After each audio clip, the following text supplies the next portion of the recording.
Hello students, ये आपका part 2 video इस चैप्टर का। पार्ट 2 वीडियो में हम लोग चैप्टर पढ़ रहे हैं इनवर्स ट्रिगोमेट्रिक फंक्शन। चलिए हम लोग अगले ट्रिगोमेट्रिक फंक्शन की तरफ बढ़ते हैं। एफ एक्स इक्वल टू में मैं ले लेता हूँ कॉस एक्स। ठीक है, तो इसका मैं डोमेन जानता हूँ। मैंने डोमेन आपको पिछले वीडियो में भी बता रखा था। डोमेन आपका आर होता है और रेंज की बात करें तो इसका रेंज -1 to 1 होता है। चलिए इसका ग्राफ देख लेते। तो इसका ग्राफ यही ना होगा, हम लोग क्लास 11th में भी पढ़े हुए हैं, ग्राफ भी बनाना सीखे थे। तो मैं इस ग्राफ में क्या देख रहा हूँ, क्या ऑब्जर्व कर रहा हूँ, तो मैं देख रहा हूँ यहाँ पे कि अगर यहाँ देखो माइनस पाई पे बात करें तो माइनस पाई पे भी इसका वैल्यू माइनस पाई पे इसका वैल्यू -1 हो रहा है, यहाँ पाई पर भी वैल्यू -1 हो रहा है। तो ये दो डिफरेंट एलिमेंट के सेम ही इमेज मिल जा रहा है। आगे चल के इसमें आगे और बढ़ेंगे तो 3 पाई आएगा, 3 पाई पे भी -1 ही आएगा। तो इस डोमेन के डिफरेंट एलिमेंट के जब सेम ही इमेज मिल जा रहा है तो ये फंक्शन तो 1 1 नहीं होगा, ये cos x फंक्शन 1 1 नहीं होगा। अच्छा, अनटू की बात करते हैं तो आप जानते हो कि ये function f x equal to cos x दिया है, तो इसका को डोमेन क्या होगा, आर होगा। को डोमेन भी आर होगा। तो अगर मैं -1 to 1 छोड़ दूं, यानी को डोमेन ये बात करूं, वाई एक्सिस की बात करूं, तो -1 to 1 को छोड़कर बाकी इसके अलावा जो भी एलिमेंट होंगे 1 से बड़े या -1 से छोटे, उन सभी का प्री इमेज इसके डोमेन में कहीं भी नहीं मिलेगा, क्योंकि इसका रेंज -1 to 1 है। ठीक है ना। तो यह फंक्शन जो है ना ही 1 1 होगा और ना ही अनटू होगा। ठीक है, तो अगर मैं यहां पे लिखूं कि function f r to r be defined by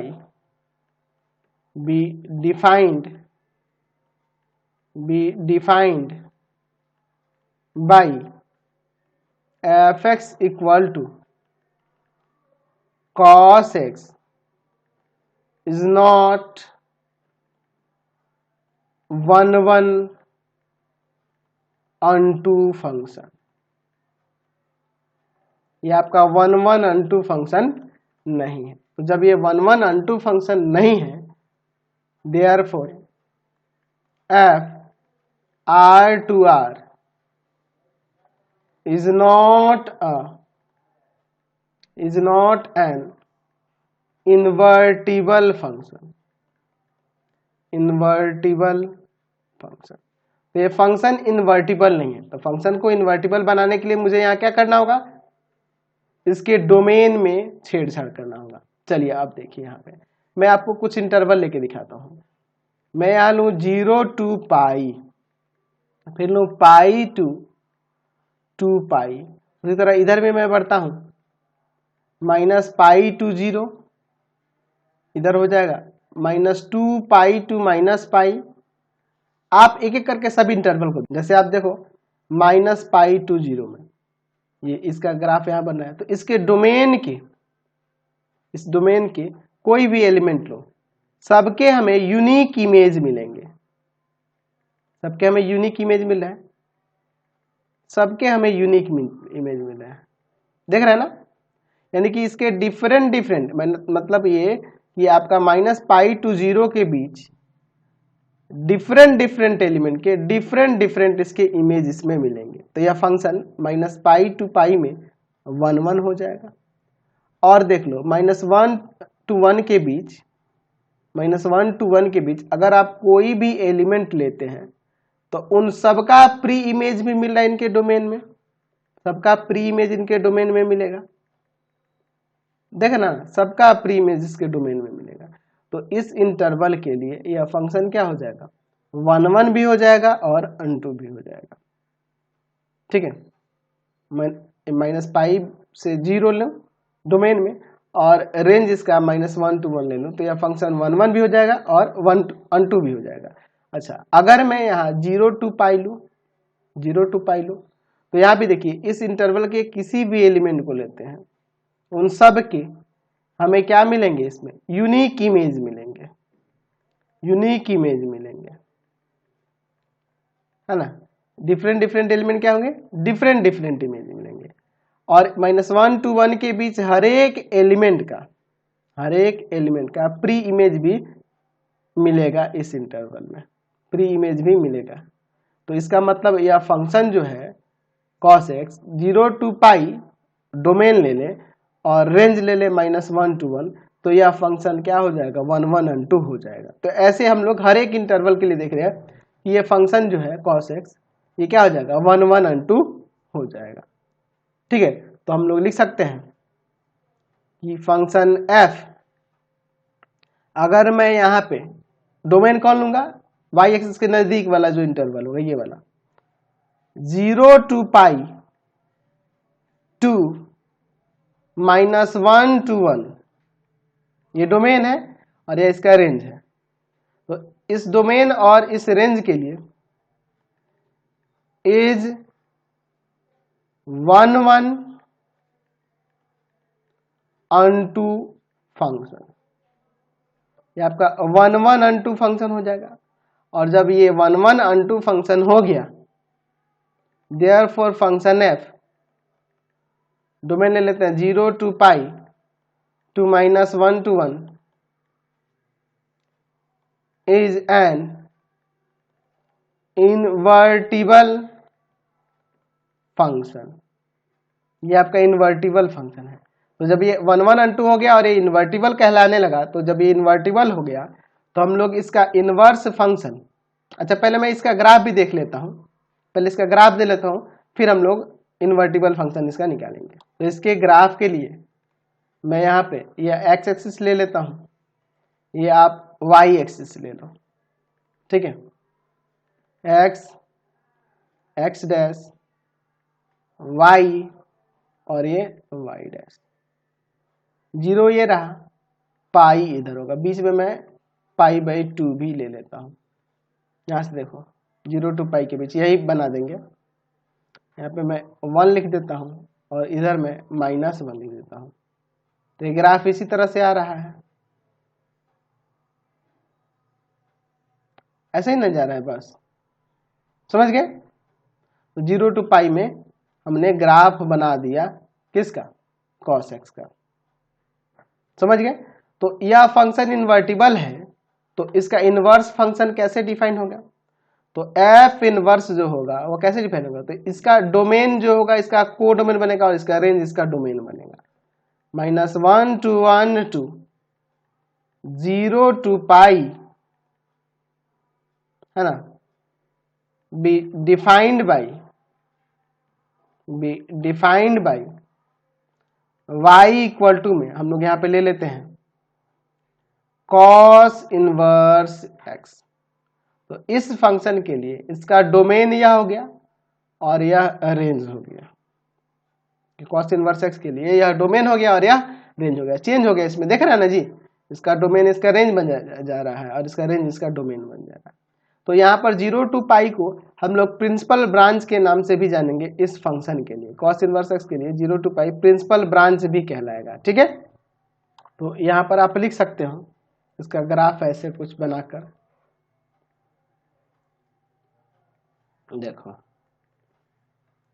ये आपका x, इधर आपका x डैश, ऊपर इस पर y और नीचे में y डैश दे दूंगा। तो y एक्सिस पे इसका डोमेन है, y एक्सिस पे इसका जो डोमेन था वो चला जाएगा, उल्टा हो जाएगा, देख रहे हैं ना जी, इसमें था इसका डोमेन 0 to पाई इस फंक्शन के लिए, तो इस फंक्शन के लिए यानी कि cos इनवर्स x की बात करेंगे तो ये 0 to पाई इसका रेंज का एलिमेंट है ना, तो ये y एक्सिस पे चला जाएगा। अच्छा आप यहां से ही देखो ना, ये x एक्सिस पे जाएगा, ये y एक्सिस पे जाएगा। ठीक है, क्लियर है, देख लो। तो इसमें चेंज हो गया है, जो इसमें y एक्सिस पे है इसमें x एक्सिस पे आ गया, जो x एक्सिस पे है y एक्सिस में, क्यों, क्योंकि डोमेन रेंज और रेंज डोमेन में चेंज हुआ है यहाँ पे, इसलिए ऐसा हो गया। अच्छा यहाँ पर मैं पाई/2 ले लेता हूँ, तो देखिए ग्राफ कुछ इस तरह से बनेगा,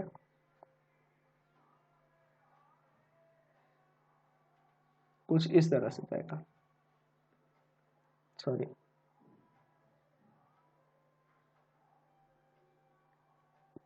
थोड़ा सा कर्व करना पड़ेगा,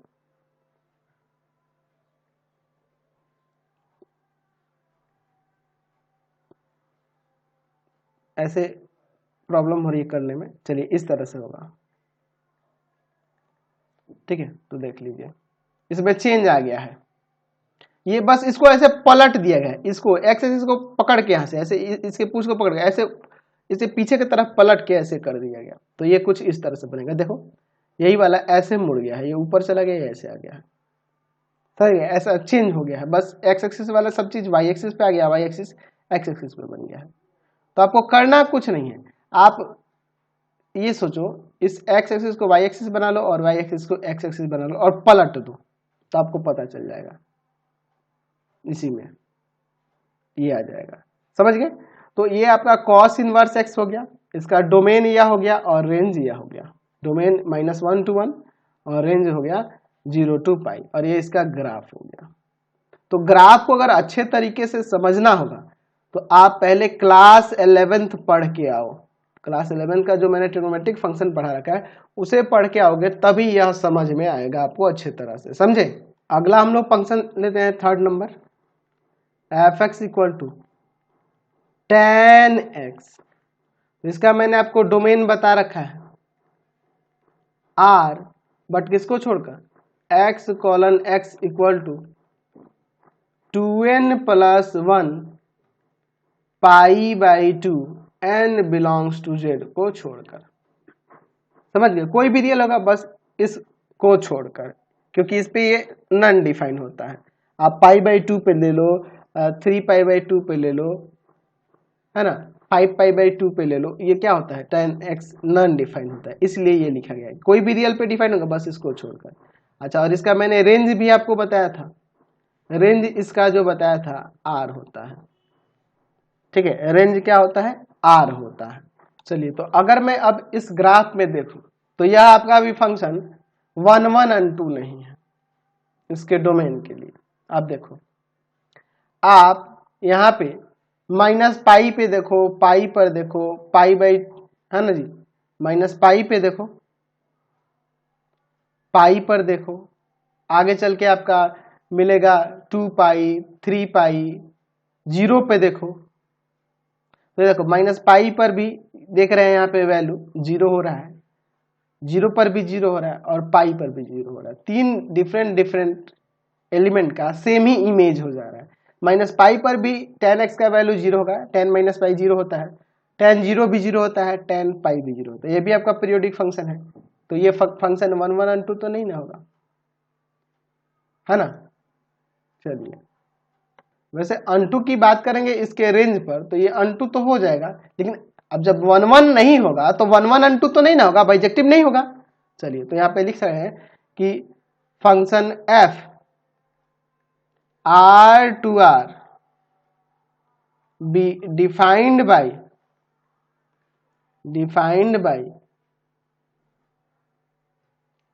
fx equal to tan x is not 1 1 unto function या बाइजेक्टिव फंक्शन लिख सकते हैं। तो जब ये 1 1 unto नहीं है तो पहले हम लोग 1 1 unto की बात करेंगे, क्योंकि ये 1 1 unto नहीं है तो ये आपका इन्वर्टिबल नहीं होगा। Therefore f R to R is not an invertible function, तो ये आपका एक इन्वर्टिबल फंक्शन नहीं हो रहा है। तो जब ये इन्वर्टिबल नहीं है तो इन्वर्टिबल बनाना होगा। तो इन्वर्टिबल के लिए देखो मैं क्या करता हूँ, आप यहाँ पे कुछ इंटरवल लो, -3 पाई बाई 2 से -पाई बाई 2 के बीच। अब देखो ये जो देख रहे हैं स्मॉल इंटरवल है, तो ये ओपन इंटरवल इसको कहा जाता है, स्मॉल ब्रैकेट है तो इसको ओपन इंटरवल कहते हैं। ये ओपन इंटरवल में इनको और इनको छोड़ के इसके बीच के एलिमेंट के लिए -पाई बाई 2 पे नॉन डिफाइन होता है और पाई बाई 2 पर भी नॉन डिफाइन होता है। तो देख रहे हैं ना, ये ग्राफ उसको कभी भी इनको नहीं टच कर रहा है कहीं पे भी ऊपर, देख रहे हैं। तो इसके बीच में ही रहेगा, यानी इसके बीच के हर एक एलिमेंट की बात करेंगे। फिर -पाई बाई 2 से पाई बाई 2, फिर आपका पाई बाई 2 से 3 पाई बाई 2। आप इसमें कोई भी इंटरवल ले लो, -3 पाई बाई 2 से पाई बाई 2 लो। तो इसमें देख रहे हैं इस इंटरवल के डिफरेंट एलिमेंट के डिफरेंट डिफरेंट इमेज मिल रहा है। देख रहे हैं ना जी, डिफरेंट डिफरेंट एलिमेंट के हमें इसमें डिफरेंट डिफरेंट इमेज मिल रहा है। सॉरी, यहां से आप ऐसे मिलाओगे, है ना, डिफरेंट डिफरेंट एलिमेंट के डिफरेंट डिफरेंट इमेज हमें इसमें देखने को मिल रहे हैं। देख रहे हैं इस इंटरवल के लिए, तो डिफरेंट डिफरेंट एलिमेंट के डिफरेंट डिफरेंट इमेज हैं, तो ये फंक्शन 1 1 हो जाएगा। और देख लो, ये इन्फिनिटी रूप से ऊपर भी जाएगा नीचे भी जाएगा, तो इसके रेंज आर के या को डोमेन आर के हर एक एलिमेंट का प्री इमेज इसके डोमेन में मिल जाएगा। उसी तरह से -π/2 से π/2 इंटरवल लेंगे, तो इसके बीच में भी आप देख लो, इसके डिफरेंट डिफरेंट एलिमेंट के हमें इसमें डिफरेंट डिफरेंट इमेज मिल जाएंगे, मिलेंगे ना। अच्छा, और इसके को डोमेन या रेंज आर के हर एक एलिमेंट का प्री इमेज इसके डोमेन में मिल जाएगा। हर एक एलिमेंट का प्री इमेज इसके डोमेन में मिल जाएगा। देख रहे हो ना, हर एक एलिमेंट का प्री इमेज इसके डोमेन में मिल जाएगा। तो ये फंक्शन जो हुआ 1 1 और 2 हो जाएगा। कब? जब हम किसी इन सब में से कोई भी इंटरवल लेते हैं। तो लिखते हैं फंक्शन एफ, हम लोग किसको लेंगे? वाई एक्सिस के जो नियरेस्ट वाला होगा, -π/2 से π/2 के बीच, ये π/2 और -π/2 इंक्लूड नहीं होगा, उनके बीच के सभी एलिमेंट के लिए वो डोमेन के एलिमेंट होंगे, -π/2 से π/2 के बीच वाले। अच्छा, यहाँ पे आ जाएगा आर, है ना, देख रहे हैं ना, -π/2 से π/2 इन्फिनिटी रूप से ऊपर और नीचे जा रहा है, दैट मीन्स रेंज आर हो जाएगा या को डोमेन इसका आर हो जाएगा। ठीक है,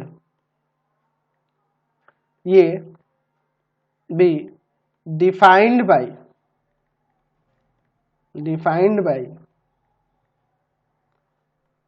fx equal to tan x is 1 1 and 2, ये आपका 1 1 and 2 फंक्शन हो जाएगा।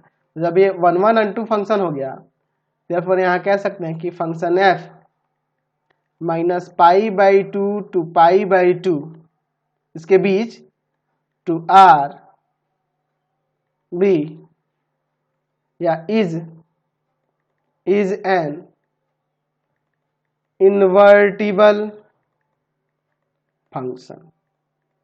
ये आपका इनवर्टिबल फंक्शन हो जाएगा, ये आपका इनवर्टिबल फंक्शन हो जाएगा।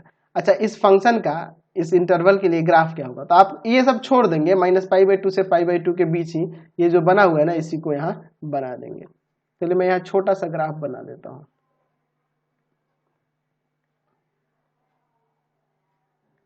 थोड़ा सा नीचे जाना ही पड़ेगा, चलिए चला जाता हूँ। कुछ इस तरह से एक्स एक्सिस तो एक्स और एक्स डैश, वाई एक्सिस तो यहाँ वाई और वाई डैश दे देते हैं। इधर -π/2 लेंगे और इधर आपका π/2 लेंगे, यहाँ आपका 0 हो गया। तो ग्राफ कुछ इस तरह से जाएगा, π/2 को कभी टच नहीं करेगा क्योंकि π/2 पे ये नॉन डिफाइंड होता है। इस तरह से चला जाएगा ऊपर की तरफ, और ये जो आएगा इधर नीचे की तरफ चला जाएगा, आर तक जाएगा। कभी भी ये आपका -π/2 को टच नहीं करेगा, और इधर भी π/2 को कभी नहीं टच करेगा। ये आगे ऐसे ही बढ़ेगा इन्फिनिटी रूप से, लेकिन कभी भी इनको टच नहीं करेगा क्योंकि इन दोनों पे ये नॉन डिफाइंड होता है। तो ये किसका ग्राफ बनाया मैंने? tan x का, इस डोमेन के लिए। इसका डोमेन यह है और रेंज यह है। ठीक है, चलिए, तो यह फंक्शन जब इन्वर्टिबल हो गया, तो हम लोग इसका, जब ये इन्वर्टिबल फंक्शन हो गया तो इसका इन्वर्स फंक्शन कैसे दिखेंगे? तो इसका जो रेंज होगा यहाँ, इसका डोमेन बन जाएगा, और इसका जो डोमेन होगा इसका रेंज बन जाएगा। ठीक है, बी डिफाइंड बाई यहाँ पे लिख सकते हैं y इक्वल टू में tan इनवर्स x। ठीक है, अच्छा, अगर मैं ग्राफ की बात करूं, इसके ग्राफ की, ये ध्यान रखना, ये इसका डोमेन है और यह इसका रेंज है। एक्चुअल में इसके प्रिंसिपल ब्रांच भी कहेंगे tan इनवर्स x के लिए। चलो देखते हैं इसका ग्राफ। x, यहाँ x डैश, यह y, और ये आपका y डैश हो जाएगा। तो इस पे आ जाएगा -π/2 और यहाँ पर π/2। ठीक है, तो और ये आपका 0। ग्राफ कैसे जाएगा? ऐसे जाएगा। आगे बढ़ेगा आर रियल पॉजिटिव है ये इन्फिनिटी तक, और इधर भी आपका इन्फिनिटी तक। और ध्यान रखना ना तो यहाँ π/2 को टच करेगा ये कभी भी, और ना तो -π/2 को ही टच करेगा कभी, क्योंकि उन पे ये कभी आएंगे ही नहीं। देख रहे हैं ना इंटरवल आपका, इसका रेंज का क्या है, -π/2 से π/2 ओपन इंटरवल है, तो इसको इंक्लूड नहीं ना करेंगे, उसके बीच के सभी एलिमेंट आएंगे, ये कभी आएगा नहीं वैल्यू। तो यहाँ से tan इनवर्स x जो फंक्शन हुआ, ये inverse trigonometric function, inverse trigonometric function की बात करें यहाँ पे, तो ये इसका डोमेन R होगा और रेंज यह होगा, और आपका जो ग्राफ होगा इस तरह से बनेगा। समझ गए? तो सबसे पहले आप लोग ना ट्रिगोनोमेट्री जरूर पढ़ लेना, ठीक है। आपको जो मैंने ट्रिगोनोमेट्री पढ़ाया है या ट्रिगोनोमेट्रिक फंक्शन जो पढ़ाया है क्लास 11th में, उसको आप बहुत ही अच्छे तरीके से पढ़ेंगे। ट्रिगोनोमेट्रिक फंक्शन भी पढ़ेंगे, ट्रिगोनोमेट्री भी पढ़ेंगे, और फंक्शन चैप्टर जो अभी मैंने आपको क्लास 12th में पढ़ाया है वो भी पढ़ोगे, तभी आपको इनवर्स ट्रिगोनोमेट्रिक फंक्शन समझ में आएगा। क्योंकि पहले आपको पता होना चाहिए ना कि कोई फंक्शन का इनवर्स कब निकालते हैं, कैसे निकालते हैं। वैसे तो मैंने बताया है आपको, बहुत कुछ बताया है, लेकिन अच्छे से डीपली समझने के लिए इसको ना पहले आपको क्लास 10th का भी ट्रिगोनोमेट्री अच्छे तरीके से आना चाहिए, उसके बाद क्लास 11th का ट्रिगोनोमेट्रिक फंक्शन, और उसके मैंने ग्राफ जो बताए हैं वो आपको पता होने चाहिए। फिर साथ ही साथ क्लास 12th का जो फंक्शन चैप्टर है, वो फंक्शन चैप्टर को भी आपको बहुत ही बेहतर तरीके से डीपली उसे समझना होगा, तभी जाकर आपको इनवर्स ट्रिगोनोमेट्रिक फंक्शन बहुत ही अच्छे तरीके से समझ में आएगा। तो थोड़ा सा मेहनत तो करना पड़ेगा, तो मेहनत करिए और अच्छे से नॉलेज लीजिए, क्योंकि डीपली आपको जानने के लिए, आपको कंसेप्ट क्लियर करने के लिए आपको अच्छे से पिछले क्लासेस का नॉलेज होना चाहिए।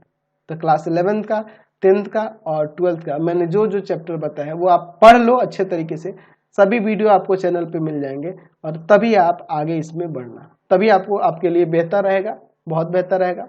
तो इस वीडियो को हम लोग यहीं पे अब एंड कर देते हैं। नेक्स्ट वीडियो में आगे बचे हुए फंक्शंस को देखेंगे। आपको हमारे 3 चैनल्स को सब्सक्राइब करना होगा। पहला है पाथ फाइंडर क्लासेस छपरा,